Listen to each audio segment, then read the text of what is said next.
एक समय की बात है, बादशाह अकबर के दरबार लगा था। उनके वजीर बीरबल थे। बीरबल अपनी चतुराई के लिए पूरे राज्य में प्रसिद्ध थे। अकबर के दरबार में कुछ लोग बीरबल से ईर्ष्या करते थे, क्योंकि वे राजा के अत्यंत प्रिय थे। वे लंबे समय से वजीर का पद संभाले थे। एक बार कुछ दरबारियों ने अकबर के सामने बीरबल की जगह तानसेन के वजीर बनाने का विचार रखा। तानसेन बहुत बड़े संगीतकार थे।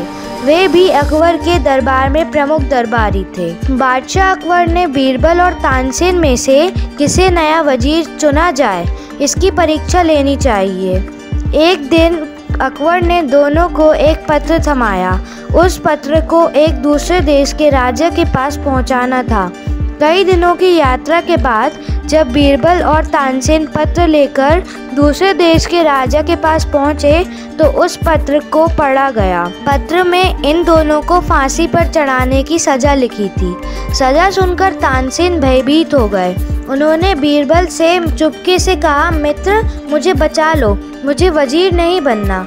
बीरबल अत्यंत चतुर थे। उन्हें तुरंत उपाय सूझ गया।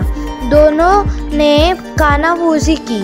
फिर दोनों में पहले फांसी पर चढ़ने की होड़ लग गई। इसे देखकर सैनिक चिंतित हो गए।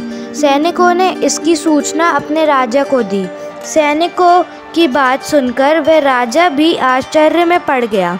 वह सोचने लगा, लोग फांसी की सज़ा सुनकर डरते हैं, किंतु इनमें पहले फांसी पर चढ़ने की होड़ लगी है। राजा ने इसका कारण पूछा तो बीरबल ने कहा, आप बहुत नेक इंसान हैं। बादशाह अकबर आपको जीतना चाहते हैं। उनके गुरु ने बताया है कि आप जैसे नेक इंसान को हराया नहीं जा सकता।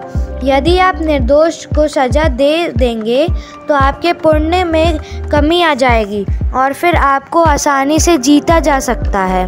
बीरबल की बात सुनकर उस राजा ने कहा कि हम निर्दोष को फांसी नहीं देंगे।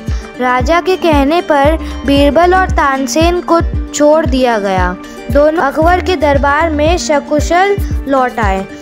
बीरबल की चतुराई से अकबर प्रसन्न हो गए और बीरबल को ही वजीर के पद पर बनाए रखा है। धन्यवाद।